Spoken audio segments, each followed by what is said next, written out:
हमारे साथ अभी उजियारपुर विधानसभा क्षेत्र से विधायक प्रत्याशी सुनीता कुमारी मौजूद हैं, जो कि अभी वर्तमान में जिला पार्षद हैं क्षेत्र संख्या 27 से। आपको बताते चले कि जनशक्ति विकास पार्टी डेमोक्रेसी से इन्होंने अपना नामांकन करवाया है और अभी यह चुनावी मैदान में जनसंपर्क कर रही है। हर प्रत्याशी का एक मोटो होता है कि विधानसभा क्षेत्र में इस तरह के काम होने चाहिए थे और वो काम किसी न किसी कारणवश नहीं हो पाया।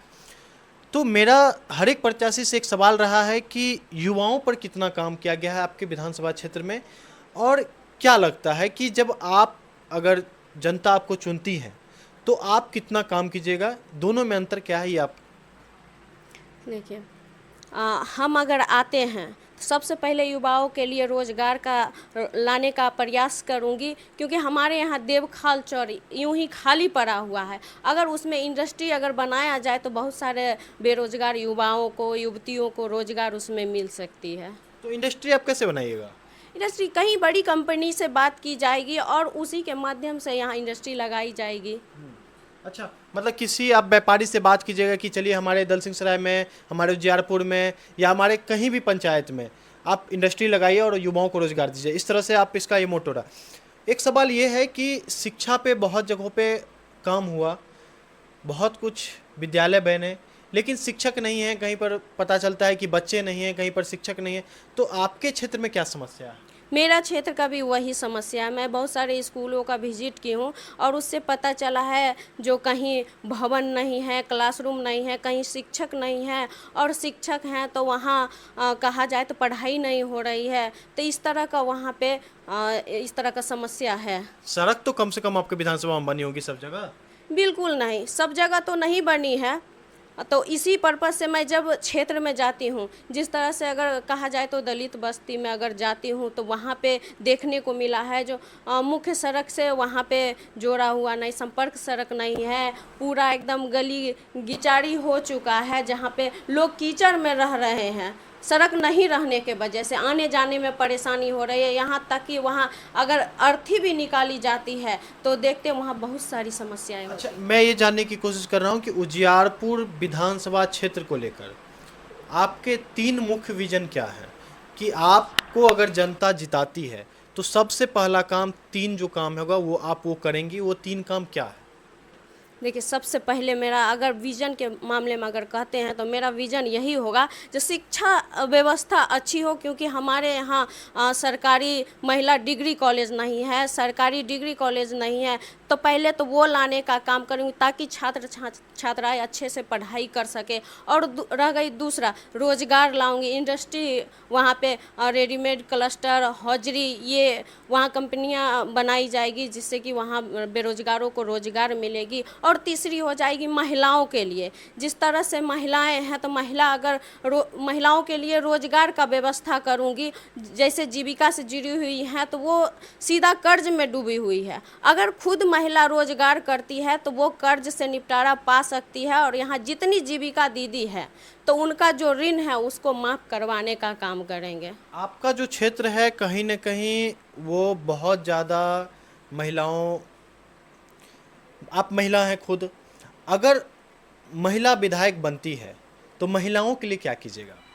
बिल्कुल, महिला हैं तो महिला के लिए यही सोचने को आता है, जो महिलाएं बहुत सारी घर चलाती है जिस तरह से, तो घर चलाने के साथ साथ वो परिवार चलाती है, खुद को देखती है। तो इसलिए महिला रोजगार अगर करती है तो घर सुखी संपन्न होकर घर चला सकती है। तो महिलाओं के लिए रोजगार लाएंगे। और जितनी भी जीविका दीदी हैं तो वो भी महिलाएं ही हैं, तो वो कर्ज ली हुई है तो उनका ऋण माफ़ी के लिए हम वहाँ पे उनके साथ रहेंगे।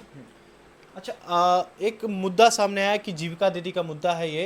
अभी सरकार ने जीविका दीदी के अकाउंट में 10-10 हज़ार रुपये ट्रांसफ़र किए हैं, लेकिन जैसा कि फील्ड में पता चलता है और सुनने को मिलता है, जीविका दीदी भी बताती है हमें कि उन पे बहुत ज़्यादा ऋण बढ़ गया है, बहुत ज़्यादा लोग उन्हें परेशान कर रहे हैं कि आप पैसा दीजिए, आप पैसा क्लियर कीजिए, नहीं तो हम ये करेंगे, हम वो करेंगे, बहुत सारी धमकियों का सामना करना पड़ता है। तो कहीं न कहीं इन चीज़ों पर भी काम करने की ज़रूरत थी। हम कुछ और सवालों के साथ आपसे जुड़ेंगे।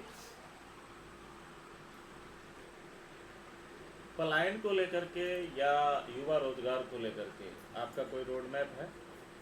बिल्कुल पलायन को रोकने के लिए हमारे यहाँ अगर इंडस्ट्री बनती है तो वहाँ पे पलायन रोका जा सकता है। बहुत सारे बेरोजगार जो यहाँ पे रोजगार नहीं कर पाते हैं वही लोग पलायन करते हैं ताकि वहाँ जाए और कमाए और अपना घर परिवार अच्छे से चला पाएँ।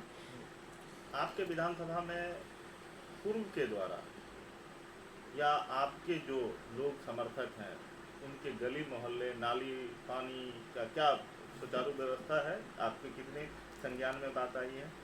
हम तो क्षेत्र भ्रमण करते हैं तो बहुत सारे पंचायतों में इस तरह का समस्या होता है जो गली नली पानी इन तरह का जो वहाँ का समस्या है हमारे पास आता है तो उसका हम तत्काल हम सोचते हैं कि अगर पानी का व्यवस्था है तो वहाँ व्यवस्था करवाने का हम अभी जिला पार्षद रहते हुए करते हैं।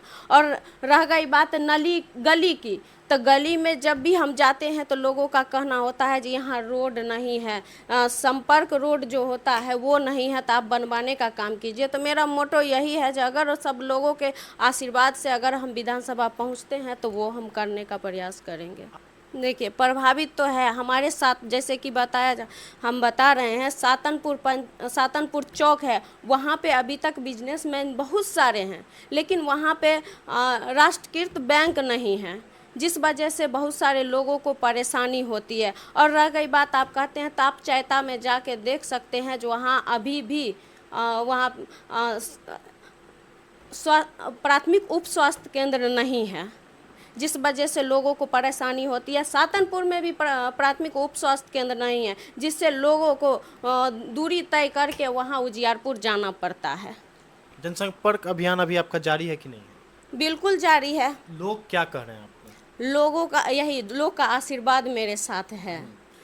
आखिर में जनता को क्या कहना चाहेंगे? उजियारपुर विधानसभा क्षेत्र की जनता से क्या अपील करना चाहेंगे? मैं उजियारपुर विधानसभा की जनता से यही अपील करना चाहती हूँ कि जिस तरह से आप लोगों ने आपका साथ समर्थन और आशीर्वाद मिला तो मैं जिला पार्षद बनी और जिला पार्षद रहते हुए अपने क्षेत्र के साथ साथ उजियारपुर विधानसभा के पूरे 38 पंचायत में सब लोगों के दुख सुख में शामिल होते हुए उनकी समस्या का समाधान करते हुए आज मैं विधानसभा का चुनाव लड़ रही हूँ। तो आप लोग अपना साथ समर्थन आशीर्वाद बनाए रखें। आप देख रहे थे कि हमारे साथ उजियारपुर विधानसभा क्षेत्र से सुनीता कुमारी जी मौजूद थे जो कि अभी फिलहाल जिला परिषद भी हैं क्षेत्र संख्या 27 से।